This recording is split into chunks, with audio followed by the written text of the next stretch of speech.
স্পষ্ট হাদিস। আল্লাহর নবী সাল্লাল্লাহু আলাইহি সাল্লাম বলেন, 3 ধরনের ব্যক্তির জন্য জান্নাত হারাম। হারামাল্লাহু আলাইহিমুল জান্নাহ তালাসা, 3 ধরনের ব্যক্তি নবীজি বলছেন। 1 নাম্বার হলো মুদমিনু খাম, নেশাখোর, মদখোর, মদ পান করে যে নেশা করে, এই নেশাখোর জানোয়ার, মদখোর, ফেন্সিখোর, বাবাখোর, ডাইলখোর, আবার ট্যাবলেট ব্যবহার করে, তার জন্য আল্লাহ রাসূল বলছে জান্নাত তোর জন্য হারাম। 2 নাম্বার আকুল ওয়ালিদাইন, পিতা মাতার নাফরমান, মা বাবারে কষ্ট দেয় যে, মা বাবার উপরে জুলুম করে যে, মা বাবার অবাধ্য যে, তার জন্য জান্নাত হারাম। আর 3 নাম্বার ওয়াদাইয়ুস। এখন প্রশ্ন হইল, দাইয়ুসের জন্য আল্লাহ রাসূল বলছে জান্নাত হারাম। এখন দাইয়ুস কে?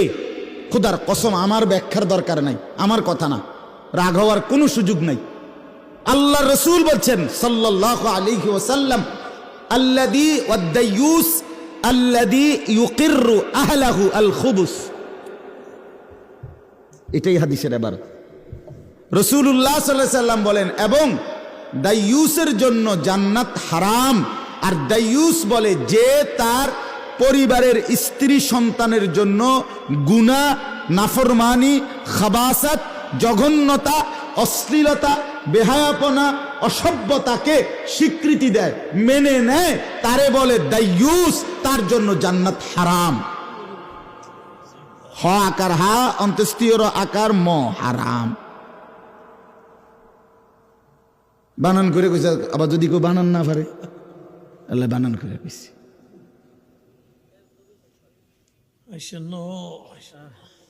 বলে জবাব দেন আপনারা। ঘরে 10 বছর ধরে টেলিভিশন চলে, আপনার কলিজার মধ্যে কোনো নড়াচড়া নাই, আপনি এটারে কিছুই মনে করেন না। কিতা ঘটনা কিতা? হ্যাঁ, আপনি কি ভাবতেছেন? জান্নাত মামুর বাড়ি মনে করে ফেলছেন এটা?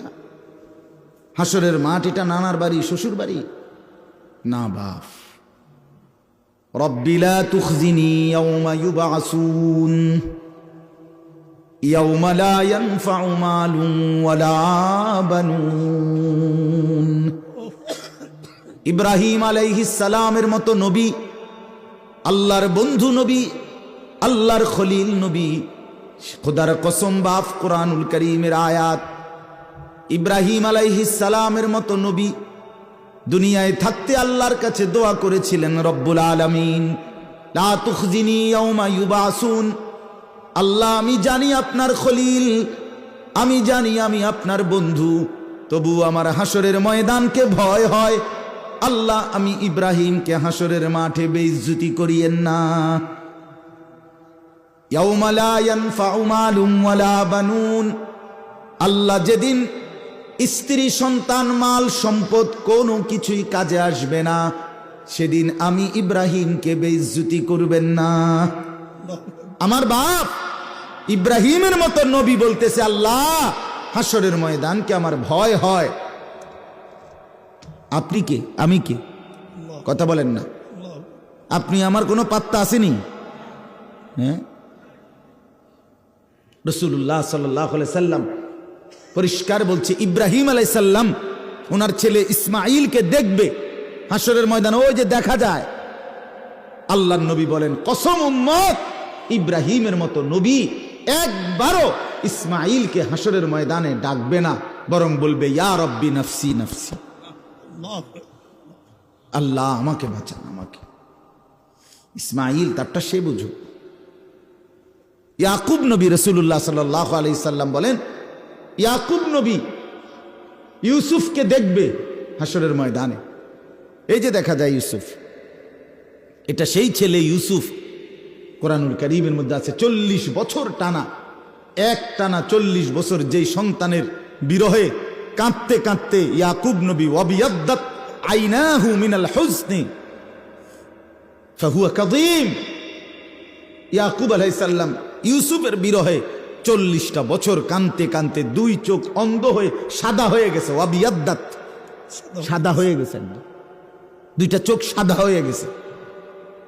সেই ছেলে ইউসুফকে ইয়াকুব নবী হাসরের ময়দানে দেখার পরেও আল্লাহ নবী সাল্লাল্লাহু আলাইহি সাল্লাম বলেন, একবারের জন্য ইউসুফকে ডাকবেন,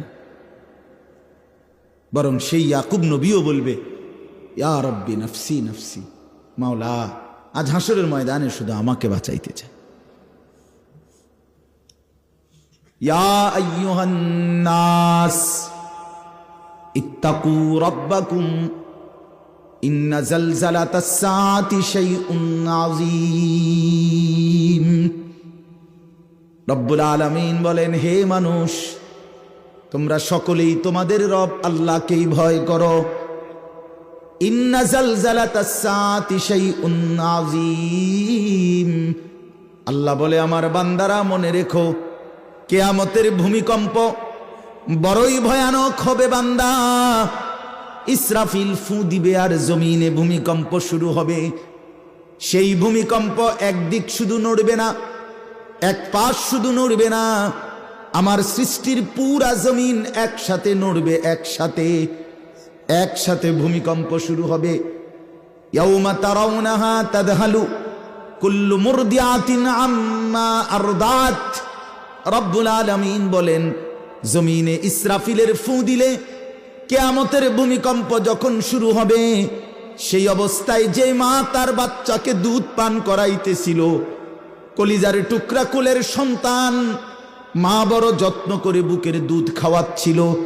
আল্লাহ পাক বলে, জমিনের ভূমিকম্প শুরু হবে, সেই মা তার দুধের বাচ্চাকে ছুঁড়ে ফেলে দিয়ে পাগলের মতো দৌড়তে শুরু করবে। অতাদাউ কুল্লু দাতি হামলিন হামলাহা, এটা কোরআনের আয়াত। অতাদাউ কুল্লু দাতি হামলিন হামলাহা। রব্বুল আলামিন বলে, যেই মা 9টা মাস টানা গর্ভের সন্তান ধারণ করেছিল, এখন বাচ্চা প্রসব হওয়ার মুহূর্ত, আগামী 10 ঘন্টা, 2 ঘন্টা, 6 ঘন্টা পরে হয়তো বাচ্চাটা প্রসব হবে। এই মুখোমুখি ঠিক এই মুহূর্তে ইসরাফিল ফু দিবে, আমার জমিন কেঁপে উঠবে, ভূমিকম্প শুরু হবে কিয়ামতের। আল্লাহর কসম বাপ, রব্বুল আলামিন বলে, গর্ভবতী মা এভাবে দৌড়বে, পেটের বাচ্চা নিজে নিজেই খালাস হয়ে পড়ে যাবে। মা ফিরেও তাকাবে না, ছেলে হলো না মেয়ে হলো, বেঁচে রইল না মরে রইল। ওয়াতারান্নাসা সুকারা, আল্লাহ বলেন, এভাবে সব মানুষ মাতালের মতো দৌড়বে। ওমা হুম বিসুকারা, কিন্তু আল্লাহ বলে, কেউ আজ মাতাল নয়, কেউ পাগল হয় নাই। ওয়ালাকিন্না আযাবাল্লাহি শাদীদ, সবাই বুঝে ফেলবে আজকে আর আল্লাহর আযাব, এখান থেকে আর পরিত্রাণ পাওয়ার সুযোগ নাই। আজ সবাই বুঝবে। ফাইদা বারিকাল বাসার ওয়া খাসাফাল কামার ওয়া জুমিআশ শামসু ওয়াল কামার ইয়াকুলুল ইনসানু ইয়াওমাইদিন আইনাল মাফার। আল্লাহ বলে, চোখে ধাঁধা লেগে যাবে বাপ। ইসরাফিল ফু দিবে, জমিনের কাঁপ উঠবে, আর মানুষের চোখ ধাঁধা লাগবে কেন? ভেলকি লেগে যাবে কেন? চোখের সামনে আসমান ভেঙে পড়বে, চাঁদ খসে পড়বে, সূর্য খসে পড়বে, তারকারাজি খসে পড়বে, পাহাড় উঠতে থাকবে, জমিন রেজা পাউডার হয়ে যাবে, সাগর খাল নদীর পানিগুলো উঠতে থাকবে জলীয় বাষ্পের মতো, টকবক করে উতরাইতে উড়ে যাবে। এই অবস্থা দেখে যেদিকে তাকাবে মানুষ ভেলকি লেগে যাবে, হায় হায়, এটা কি হচ্ছে, ওইটা কি হচ্ছে। খোদার কসম, কোরআনে আল্লাহ বলে, এক মানুষ আরেক মানুষকে দৌড়তে বলবে, আইনাল মাফার, ভাইয়া পালাবো কোথায়, আশ্রয় কোথায়, দাঁড়াবো কোথায়, নিরাপত্তা কোথায়? আর শাজিম থেকে আল্লাহ বলবেন, কাল্লা লা ওয়াজার, না বান্দা, আজ আর কোথাও ঠিকানা নাই।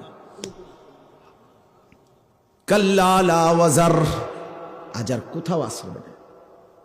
না বান্দা, ইলা রব্বিকা ইয়াউমাইদিনিল মুস্তাকার, আজ শুধুই আশ্রয়ে তোমার রব আল্লাহর নিকট।